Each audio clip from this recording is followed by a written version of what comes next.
La mwisho naomba nikusaidieni tiba. Tiba ninayokusaidieni ni hivi. Wanasema research iliyofanyika leo duniani kuhusiana na tatizo hili la nguvu za kiume, wanasema hivi sasa tatizo hili limekuja kasi mabwana. Usilalamike tu kwamba mbona sijielewi. Hivi sasa limefikia 70% kuelekea 100. Tatizo la nguvu za kiume liko 70%. Na hili tatizo si huku Tanzania peke yake, ni dunia nzima. Mpaka wataalamu wanasema katika wanaume 10 ukiwaona wamesimama pamoja, wanaume 7 ni wagonjwa, 3 ndio wazima. Umeona mtihani huu? Kwa hiyo haya yanatufariji. Wanawake wawe na subira. Wanawake wawe na subira. Maki wanawake wana udhaifu wao. Mimi napenda kuwaambia ukweli, lakini wanasema ukimpata mtu anakuambia ukweli, mpende, usimchukie. Mwanamke akikuchoka, mambo mawili tunazushiwa. Jambo la kwanza, akienda huko mahakamani usema huyu bwana ananifanyia liwati, unadhalilishwa na haina ukweli. Umeshaishi miaka 10, leo ndo unasema haya, siku yote alikuwa hayapo haya.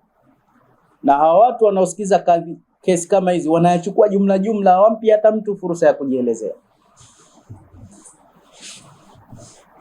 Siku moja Sheikh Al-Hadi Musa Salum alitumia hekima kubwa sana. Siku moja anafika ofisini kwake, alinisimulia kesi kama hii. Asema kuna baba mmoja na wake wawili. Sasa mke mmoja vituko, kashamchoka mume. Akaenda kwa shekhe pale, alipofika akasema simtaki. Kwa nini umtaki? Kwa sababu ananifanyia sana hili jambo hili. Anafanyia hivi. Shekhe akalichukulia kwa subira na busara, na anawajua wanawake. Na watu wote tungekuwa na uoni huu, mambo yangekuwa mazuri. Hata leo tulikuwa tumeongozana na Sheikh Haji Upepo, mashaallah, tulimtaja yule bwana Sheikh Al-Hadi Musa Salum kwa uzuri, tulimtaja kwa uzuri. Na ukienda kule kwenye dawa na tablighi katika mdhakara wa mahaba, una pointi 5. Miongoni mwa pointi ya kwanza, Sheikh Majaega anasema mtu akiwa hayupo zungumzeni yale mazuri yake, afu yale mabaya yake muombeeni. Tena hata siku nyingine nilikuwa na Sheikh Shafi airport, tukamtaja kwa uzuri yule bwana. Tulimtaja kwa uzuri. Hivyo ndio inavyotakiwa. Basi akasema, akamuita, akatoa wito mume wa yule bibi aitwe. Akamwambia mama, basi relax, ngoja kwanza shekhe aje. Yule bwana alipofika pale, zile tuhuma zikatolewa. Zilipotolewa tuhuma kama zile, yule shekhe akazikubali, yule mwanaume. Sawa, alikuwa mwanaume mashine. Akamwambia ndio, huyu kweli hivyo vitendo nimemfanyia shekhe. Ni mke tuna miaka 20 naye. Kweli nimemfanyia hivi vitendo. Na sijaanza leo, siku nyingi. Sasa mbona alalamika leo? Ambia kwa sababu mimi nina wake wawili. Mwenzie sijawahi kumfanyia, nimemfanyia yeye peke yake. Yule mwanamke asema, toka, hajawahi kunifanyia hata siku moja. Ambia haya basi rudini nyumbani. Hata siku moja hajawahi kunifanyia. Basi alisema shekhe, nilimshangaa yule mzee bi quwwati fikri, ana upeo. Akasema, haya mzee, kuliko niambia, nilikuwa najua tu anakuja kusema nini huyu, kwa sababu kashanchoka. Na mimi nilijua tu nitamkomesha wapi. Nikamwambia mke wangu, usimdanganye shekhe, nimekufanyia lakini peke yako. Ambia thubutu, hata siku moja hujawahi. Unaona wanawake hao? Sasa wakikuchoka, gia ndio hiyo. Gia ya pili, hanigusi. Muda gani? Sasa hivi sijui ni mwaka wa 5 hajawahi kunigusa. Na wakati hapo ana kitoto kina miezi 2, sijui kakizaaje. Sasa nishachoka. Hizi ni propaganda, lakini inshallah makazi wanacheza nazo. Sasa hili tatizo hili pia wawe na subira kidogo, kwa sababu sheria Amir al-Mu'minin Umar aliweka, mwanamke akiwa hayuko sawa mwanaume mumewe, basi apewe distance ya mwaka mzima kujisikilizia, kujitibia, si maradhi kama maradhi ya kawaida. Baada ya hapo atachagua sasa kusuka au kunyoa, na si kwa udhalili. Tufichiane siri, tusifuane nguo. Lakini leo mpaka mtaa wa 7 mimi tena naishi na mwanamume mwenzangu, sizai tena. Huo ni mtihani wa hali ya juu. Sasa hili tatizo ukiwakuta wanaume 10, wanaume 3 ni wagonjwa, wanaume 7 ni wagonjwa, 3 ndio wazima. Na hili tatizo hili wanasema changamoto yake inaanzia kuanzia umri wa miaka 37 mpaka 45. Changamoto yake kuanzia miaka 37 mpaka miaka 45 ndo zinaanza changamoto za hili tatizo. Vipo visababishi, na hili tatizo liko kama ifuatavyo lipo kama ifuatavyo. La kwanza kabisa, kuna yule mtu ambaye maumbile yake husimama kwa kusinzia ulegevu. Hilo ni tatizo kubwa sana. Lakini yuko yule mwingine yanasimama chap, lakini akigusa tu ndo kashafika safari yake. Hilo pia ni tatizo. Mwanaume sahihi yuko aina mbili. Kuna yule ambaye akienda safari ya kwanza anafika na anaendelea tena na anaweza akasafiri mara 3. Hilo si tatizo, ni afya. Lakini kuna mwingine akienda safari yake anachelewa kufika, lakini anafika kiasi ambacho mwenzie amefika mara kadhaa. Hiyo pia yote ni afya, ni mfumo wa mwili tu.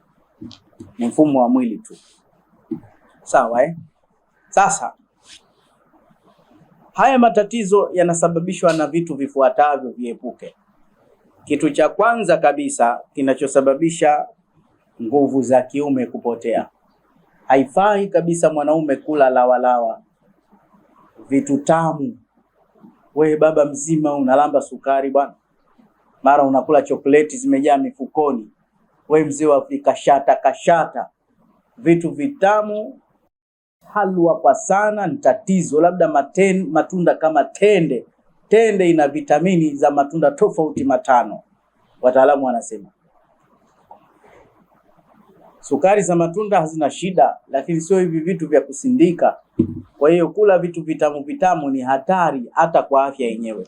Hii ni mushkeli wa kwanza. Mushkeli wa pili, kutarkibu katika maasi. Mtu akifanya sana maasi ataingiwa na jini mahaba. Akiingiwa na jini mahaba atashindwa kuwa na ufanisi katika tendo. Hili jambo la pili. Jambo la tatu, kukosa usingizi. Usingizi ni afya na ni tiba. Kima cha chini wanasema mtu itakiwa alale masaa 9, lakini kwa sababu sisi tunaamka mapema kuswali, basi alala akali masaa 7. Lakini leo TikTok zimeingia, kazi za kompyuta nyingi, mpaka saa 9 hujalala, unaona unatafuta pesa. Ukikaza huku unaharibu. Lazima umanage time yako. Nalala saa ngapi, naamka saa ngapi? Angalia watu wa Badri, idh yughashikumun nu'as. Watu wako vitani kwa umuhimu wa usingizi. Allah aliwatia usingizi. Allah aliwapa usingizi. Kwa sababu ukilala japo dakika 5 ukiamka unakuwa attentive. Usingizi ni kitu muhimu sana. Usingizi. Hata watoto ambao hawalali mchana wagumu kusikia kuliko wanaolala mchana. Na kwetu sisi huku tuna usingizi mwingi Waislamu. Kuna mpaka kailula bwana. Kuna mpaka kailula. Fanyia Sheikh takrima Sheikh Hussein. Tamam. Kwa hiyo tatizo la 3. Tatizo la 4, uchache wa kunywa maji. Mtu hanywi maji eti mpaka awe amekunywa supu imkifu. Maji ni tiba. La hayata biduni ma. Wataalamu wanasema kunywa lita 5. Sheikh naambie, robo lita kwa siku ujanywa. Si maji unywe eti mpaka ujisikie. Hata kwa ishu za moyo inahitaji maji yalopoa, si baridi. Muhimu sana maji. Anayekunywa maji afya yake inakuwa vizuri, hasa wanaume. Lazima pia unywaji wa maji usiwe mchache. Lakini athari nyingine, kutokurelax katika kazi, kuhard work muda mrefu. mchana amebeba mizigo, usiku kucha, hasa wale wanaojenga, lali kazi ngumu. Hii pia inamletea shida. Tatizo jingine, wanasema matatizo ya leo ya nguvu za kiume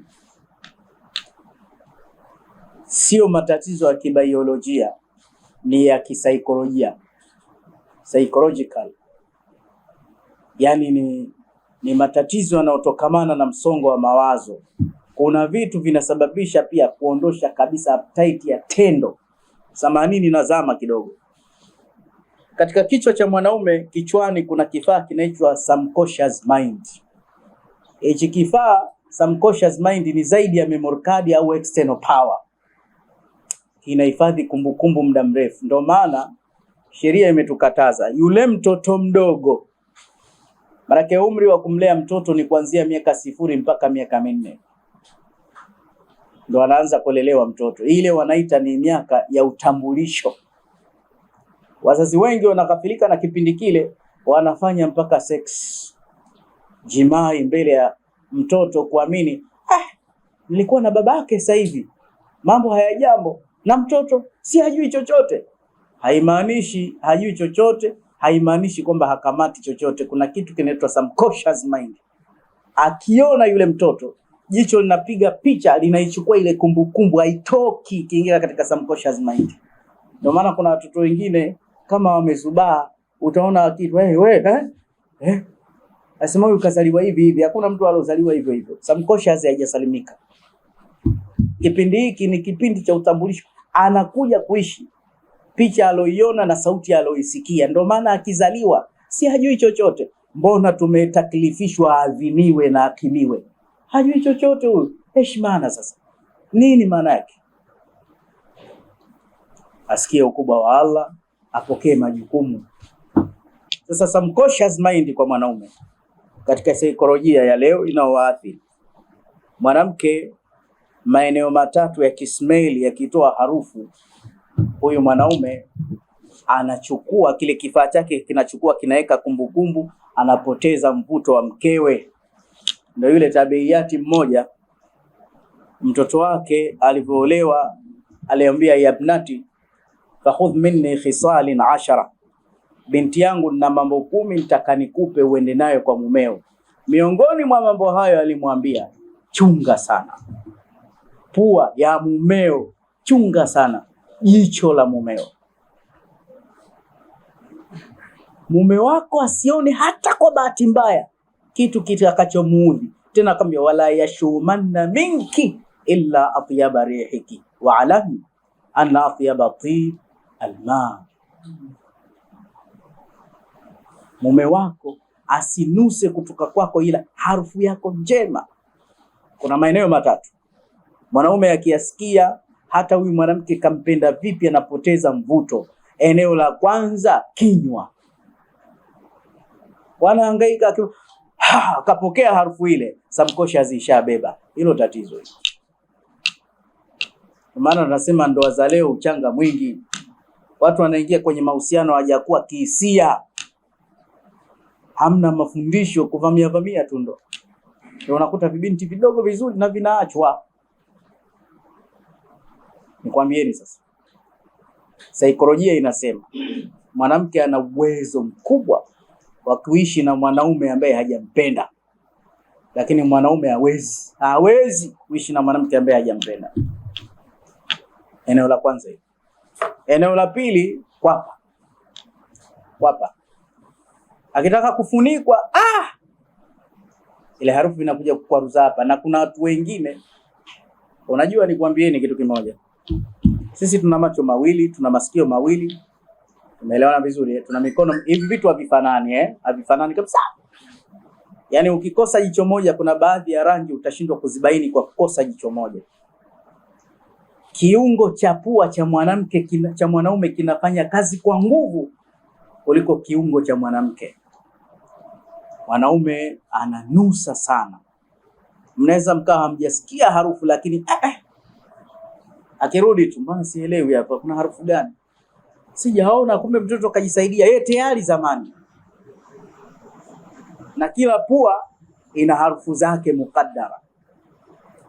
Sasa jasho ile mwanamke mwenyewe anajihisi hasikii, lakini akisikia tu ni athari kubwa, anatatizika. Si bora huko kwenye nafsi sasa ukatokwa na uchafu, ukatokwa na harufu. Ndio maana mwanamke amesisitizwa aweke miski huko. Usafi ni muhimu sana kuliko chochote. Hizi taratibu hamli za kileo, mtu kaweka vidonge huko mara kama kumeoza, ili ni tatizo kubwa. Sasa basi, haya yanasababisha pia mwanaume kupoteza mwelekeo. Lakini mengine wanasema katika wale wanawake 5 ambao hawatakiwi na mwanaume, wa kwanza anayetoa harufu, wa pili anaibishana sana, yani anasikiliza ushauri kila sehemu, wa 3 asomheshimu mzazi wako hasa mama, wa 4 anayekufanya kibubu, yani wewe anakaa na wewe hela tu, wa 5 anayeongea sana. Wanaume huwa hawamtaki mwanamke anayeongea kupitiliza, maneno yenyewe ya hovyo, pilipili. Kuna bwana alikuja kushtakiwa kwa baraza na mkewe kwamba mume wangu anasali, ameenda mpaka umra, unirudia saa 5 usiku, nimempikia chakula, nimejiandaa mpaka hina zinakauka. Yule bwana akaambiwa, vipi shekhe, na unaonekana Muislamu safi? Ambia, shekhe, nimechoka ujane, kula peke yangu, ndio maana nikaoa lile na mke wangu. Lakini baada ya kuoa nilichokidream sicho. Salama yangu nirudi kumekuchwa, kwa sababu nikirudi kweli mke wangu kajiremba, kaniwekea maji, uo mdomo, tutapigizana kelele mpaka nachoka. At least nikirudi usiku kalala, napata amani. Kila siku mashtaka tu, hatuishi sisi kuzungumza. Umeona sasa? Mwanamke akajigundua kumbe ana udhaifu. Wanasema mwanamke anayepiga kelele kwa mumewe ni sawa na yule nyuki akilia sikioni mwako. Disturbance ile, unatamani tu ufanye hivi. Asema sasa kwa mwanamke zaidi ya hivyo. Na ukimpigia sana kelele mwanaume lazima ajibu. Lakini yeye hajibu kwa mdomo, hujibu kwa matendo. Kuchelewa kurudi nyumbani.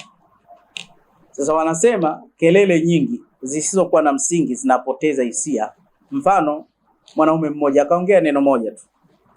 Angalia saikolojia inavyotuumiza. Kaambia mke wake, "Unidukiri firashi. Njoo bwana tukamatane makoti huku. Njoo tuagane." Kamuita vizuri. Yule mwanamke, bwana unanisumbua baba, makelele. Kidogo chenyewe hivi hapo unanipigia kelele. Hii ni athari kubwa kabisa. Ndio maana kuna mwanamke anaitwa Al-Hannana tahina kullahin. Ukimshika hivi mume wangu wa zamani bwana, sema tu alikuwa muuni yule, yani mume wangu yule alikuwa hatari sana. Hili ni tatizo. Na Al-Hannana huachwa mara kwa mara, sababu tabia zake ni hizi. Sasa pia saikolojia inasababisha, lakini pia saikolojia inasababisha katika kipato. Ukirudi nyumbani itakiwa upongezwe, inshallah utapata siku nyingine. Lakini umekosa, tena umeumia na unanuniwa. Sasa wewe una hela, unakuaje mwanaume, unakuja tu hapa unategemea kula tu? Bora uniache mimi, siwezi haya maisha. Hii pia inamaliza saikolojia. Sasa naomba nikusaidie kwa kufunga maneno yangu bila kuendeleza. Tiba zipo. Miongoni mwa tiba, si kwamba kila lishe inayoingia tumboni inasaidia nguvu za kiume. Ili tatizo naliongelea kwa uaminifu sana, kwa sababu matatizo mengi. Kitu cha kwanza, ili muepukane na kesi kama hizi, kitu cha kwanza kabisa, kuna vyakula itakiwa muvile. Katika chakula chako baba, usikose ndizi, ile ndizi mbivu, vitamini B complex ile, ule mbivu, ndizi mbivu. Lakini kwa mamanga usikose, lakini tikiti maji, hasa zile mbegu zake zile, usikose vitu kama vile. Lakini si tikiti maji peke yake, wanasema asali, lakini pia parachichi, lakini pia mchuzi wa pweza. Hivi vitu hivi, si ukila ugali umeshiba kwamba leo nitakuwa balaa. Hapana shaka, wengine unajaza tumbo tu.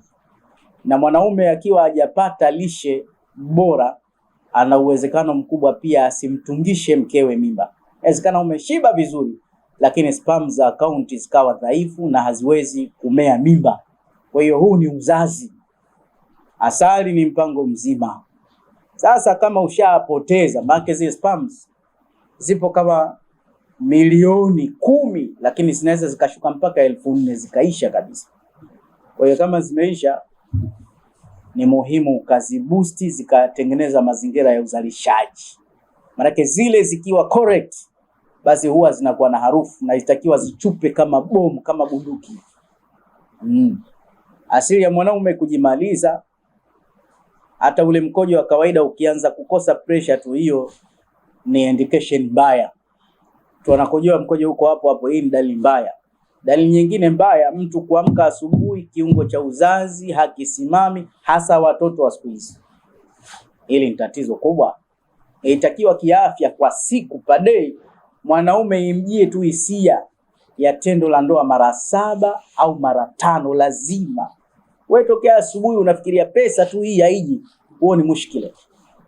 Tena hili likija everywhere, halichagui place. Saa nyingine mmezama makaburini, mnamstiri mwenzenu, unakuta hizo fikra zinakuja mpaka unasema bwana maibilisi bwana. So ibilisi, sema alhamdulillah, ni afya hiyo. Hiyo ni afya hiyo. Swalla ala nabii. Lakini pia wanasema ukikaa kikao cha wanaume, wawe watu wazima, wazee, wawe vijana, kama hawaongelei hata stories za wanawake, hicho kikao batili, ondoka. Batili. Ni kikao batili, lazima kidogo mambo. Si unaona hata mashekhe anaongea mawaidha afu anaanza kuingia kutaja mahulaini, hulaini. Ni hisia zile. Peponi shekhe, mizigo shekhe. Hapo utasikia takbir. Ushagusa sehemu yao. Ushagusa sehemu yao. Wewe Mtume sallallahu alaihi wasallam, siku miongoni mwa siku katika kueleza hizi futhati za miji, akasema mtaingia mji fulani, mtamchota mfalme, mtamteka mfalme, atauawa, ataacha binti yake. Angalia sahaba mmoja asema, ya Rasul, huyo binti niachie mimi. Zama hizo Mtume ambia utachukua wewe. Hajachelewa. Hakuna kuchelewa katika mambo haya. Siku moja ninafika Mtambani kabla ya takwa kwa Sheikh Suleimani pale. Nikaongea mada yangu ya ndoa, nikamwambia tena Waislamu, alhamdulillah. Bwana leo nimepewa salamu, na salamu zile zilikuwa za kweli. Nikamwambia kuna mwanamke anafundisha pale Kipata, mashallah. Mwanamke huyu asilia yake Kenya, anaongea Kiarabu hatari, anaongea Kizungu hatari, anazungumza Kifaransa hatari, alafu ni mwalimu. Huyu anataka nusura kuolewa, ana usafiri wake, anatembelea, ana nyumba yake, full ninja, uoni hata kucha, anataka mume. Nani na nani yuko tayari? Shekhe msikiti mzima, shekhe niachie mimi. Nikamwambia ila ana mtihani mmoja tu. Akasema mtihani gani? Nikamwambia ana miaka 45. Kasikia inna lillahi wa inna ilaihi rajiun. Sasa kumaliza maneno, tulipoenda Tanga kuna mti unaitwa mshushu mbuzi. Mshushu mbuzi. Tanga nayo haijambo. Ule mshushu mbuzi tukaumixi na pakanga na mvuti na fivi, ikawa dawa nzuri sana ya mgongo, lakini ikawa dawa ya hatari ya mambo yetu yale. Alafu tukagundua inasaidia na tezi dume. Yale mambo yale ya habari kwa kule kwetu, ukimwona mtu anachimba ile mizizi ya mshushu wa mbuzi anakula na kalanga, wanamuita muni. Huyo muni ashaanza balaa zake hizi. Hii dawa nzuri, kuna mjomba wetu mmoja alituonesha tulipofika kule, ambayo dawa yenyewe ni hii hapa. Mtu anakunywa nusu kikombe kutwa mara 3. Mabwana, hii inasaidia sana malaria sana. Lakini kwa fadhila ya Mwenyezi Mungu nashukuru watu wa tezi dume nimewasaidia sana hii dawa bila kupasua. Na wengine wamepasuliwa, Mungu alitaka iwe hivyo. Shushu wa mbuzi. Dawa ya pili siitolei maelezo, lakini itakiwa ndo tuielezee. Hii na mimea 13. Hii dawa nimefundishiwa Pemba mabwana, na kusomeshwa dawa hii